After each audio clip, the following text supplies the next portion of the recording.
भक्तों, ओम नमः शिवाय, श्री शिवाय नमस्तुभ्यम, जय श्री महाकाल। जी हाँ भक्तों, क्या आपके भी घर में कोई ऐसा व्यक्ति है जो बहुत ज़्यादा नशा करता है? उसके नशे से आप लोग बहुत ज़्यादा परेशान हो। आपको समझ में नहीं आ रहा कि आखिरकार ये जो हमारे घर का व्यक्ति है इतना ज़्यादा नशा करता क्यों है। आपको बिल्कुल भी समझ में नहीं आ रहा कि आखिर ऐसा क्या हो गया कि जो ये व्यक्ति है ना इतना ज़्यादा नशा करता है। तो आपको परेशान होने की बिल्कुल भी आवश्यकता और बिल्कुल भी ज़रूरत नहीं है, क्योंकि आज जो मैं आपको उपाय बताने वाला हूँ, अगर आपने केवल इतना ही समझ लिया और इसको अच्छे तरीके से कर लिया तो अवश्य रूप से आपके घर का जो कोई भी व्यक्ति है, जो कोई भी सदस्य है जो कि बहुत ज़्यादा नशा करता है, उसका सारा का सारा नशा आपको क्या होगा, आपको मिल जाएगा। मतलब जो नशा है वो हमेशा हमेशा के लिए उसका जो है वो छूट जाएगा। क्या करना है, कैसे करना है, पूरा का पूरा नशा मुक्ति का उपाय बताने वाला हूँ। तो बस एक एक चीज़ ध्यान से सुन के और अच्छे से करिएगा ज़रूर। अगर आपने आज का ये उपाय ध्यान से सुन के और अच्छे तरीके से कर लिया तो अवश्य रूप से सारी इच्छा और सारी जो मनोकामना है ना वो पूरी होगी ही होगी। और आपके घर का जो कोई भी व्यक्ति है जो कि बहुत ही ज़्यादा नशा करता है, उसका जो नशा है वो हमेशा हमेशा के लिए समाप्त होगा ही होगा। देखिए, आपको भी पता है कि जो पूज्य गुरुदेव की कथा होती है उसमें लाखों की भीड़ आती है। कैसे भीड़ आती है? लाखों की भीड़ आती है। और जब गुरुदेव की कथा में लाखों की भीड़ आती है तो वहाँ ज़्यादातर जो भक्त होते हैं ना वो क्या करते हैं, पत्र के द्वारा अपनी इच्छा और अपनी मनोकामना जो है वो गुरुदेव तक पहुँचाते हैं। तो अभी गुरुदेव की कथा चल रही थी, आज से 4 से 5 महीना पहले की बात है। गुरुदेव की कथा चल रही थी और गुरुदेव की कथा में लाखों की भीड़ आई। अब जब गुरुदेव की कथा में लाखों की भीड़ आई तो वहाँ ज़्यादातर जो भक्त थे ना उन्होंने क्या किया, पत्र के द्वारा अपनी इच्छा और पत्र के द्वारा अपनी मनोकामना जो है वो गुरुदेव तक पहुँचाई। अब जब गुरुदेव के पास पत्र पहुँचा और गुरुदेव ने पत्र पढ़ा तो वहाँ गुरुदेव ने देखा कि ज़्यादातर जो भक्त है ना उनकी क्या है, केवल और केवल एक ही इच्छा और एक ही मनोकामना है। वो भी क्या कि गुरुदेव हमारे घर का एक व्यक्ति है, एक सदस्य है, किसी का पति है, किसी का बेटा है, किसी का भाई है, ये लोग नशा बहुत करते हैं। इनके नशे से हम लोग बहुत ज़्यादा चिंतित हैं, बहुत ज़्यादा परेशान हैं। हमको समझ में नहीं आ रहा कि आखिर हमारे घर का ये जो व्यक्ति है इतना ज़्यादा नशा करता क्यों है। जब भी हम कोशिश करते हैं कि इनका जो नशा है वो छूट जाए, लेकिन फिर भी इनका जो नशा है ना वो छूटने का नाम ही नहीं ले रहा। कृपया करके कोई उपाय बता दें ताकि इस व्यक्ति का जो नशा है वो हमेशा हमेशा के लिए छूट जाए। हम लोग बहुत ज़्यादा परेशान हैं इनके नशे के लिए। ठीक, हमने क्या कुछ नहीं किया, बहुत अच्छे डॉक्टर को दिखाया, बहुत ज़्यादा दवाइयाँ करवा ली, हर एक तरह की मतलब चिकित्सा करवा ली अपने तरीके से, लेकिन फिर भी इनका जो नशा है ना वो छूटने का नाम ही नहीं ले रहा। कृपया करके कोई उपाय बता दें ताकि इनका जो नशा है वो हमेशा हमेशा के लिए छूट जाए। अब जब गुरुदेव ने ये देखा तब गुरुदेव ने 2 से 3 उपाय बताए और कहा केवल और केवल ये उपाय कर लेना, तुम्हारे घर का जो कोई भी व्यक्ति है, जो कोई भी सदस्य है जिसका नशा नहीं छूट रहा तो अवश्य रूप से उसका जो नशा है ना वो छूटेगा ही छूटेगा। अब जब गुरुदेव ने उपाय बताया तो लोगों ने जा जाके इस उपाय को घर में करना शुरू कर दिया। अब जैसे ही लोगों ने जाके इस उपाय को घर में करना शुरू कर दिया, वही लोग गुरुदेव की कथा में मात्र 1 से 1.5 महीने के बाद वापस आए। अब जब वही लोग गुरुदेव की कथा में वापस आए तो उन्होंने क्या किया, फिर से एक बार गुरुदेव को पत्र लिखा।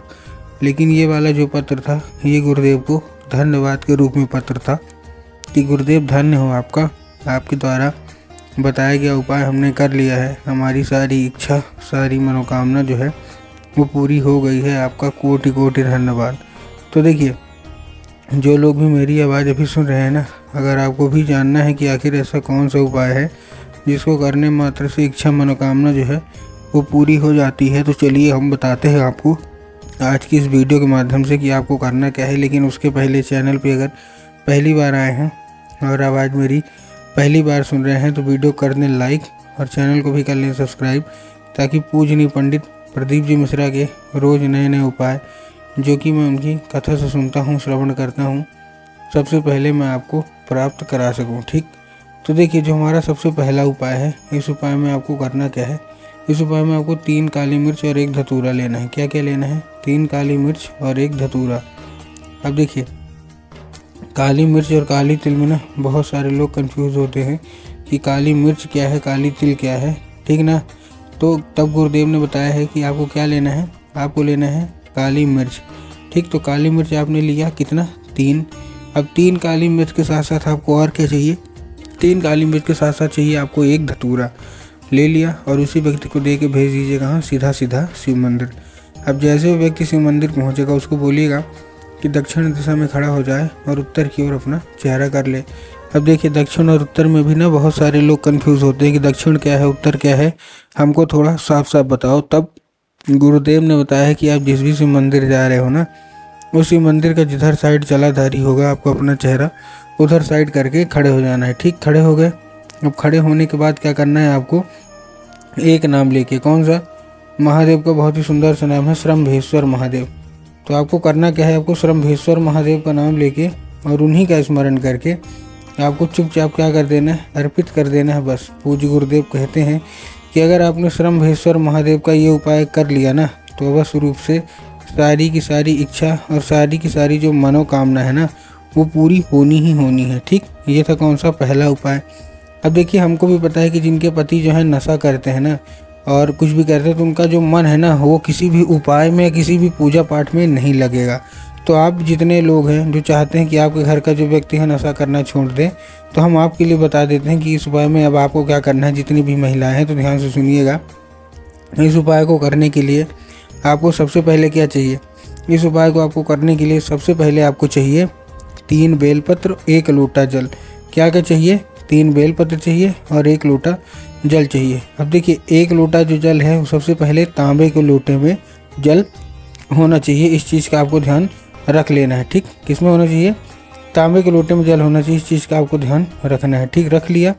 अब तांबे के लोटे में जल के साथ साथ आपका जो जल है वो आपके घर का ही होना चाहिए, ये भी आपको ध्यान रखना है। बहुत सारे लोग घर से खाली लोटा लेके जाएंगे और ले जाके मंदिर परिसर से जल भर लेंगे, ठीक।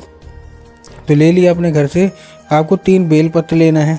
अब देखिए जो बेलपत्र है वो कहीं से भी कटा फटा या खंडित बिल्कुल भी नहीं होना चाहिए। बहुत सारे लोग यही गलती करते हैं कि बेलपत्र तो ले लेंगे लेकिन खंडित बेलपत्र ले लेंगे, तो उससे आपको बचना है कि आपको खंडित बेलपत्र बिल्कुल भी नहीं लेना है, कहीं से कटा फटा ना हो और 3 पत्ती वाला बेलपत्र अवश्य रूप से हो, ठीक। तो ले लिया आपने बेलपत्र। बेलपत्र लेने के बाद आपको करना क्या है, जैसे आपने बेलपत्र लिया, बेलपत्र लेने के बाद पहुंच जाना है कहाँ, सीधा सीधा शिव मंदिर। अब जैसे ही आप शिव मंदिर पहुंचेंगे आपको क्या करना है, बाबा भोलेनाथ को कुंदकेश्वर महादेव का नाम लेकर अर्पित करना है और वापस उसको औषधि के रूप में मांगना है। अब वो जब जलाधारी से नीचे गिरेगा तो औषधि के रूप में गिरेगा, तो बस आपको किसी दूसरे पात्र में भर के उसको लेके घर आ जाइए। घर आने के बाद दूसरी व्यक्ति को पिला दीजिए। 1 से 1.5 महीना पिला के देखिए, उसका अवश्य रूप से जो नशा है ना वो समाप्त होगा ही होगा।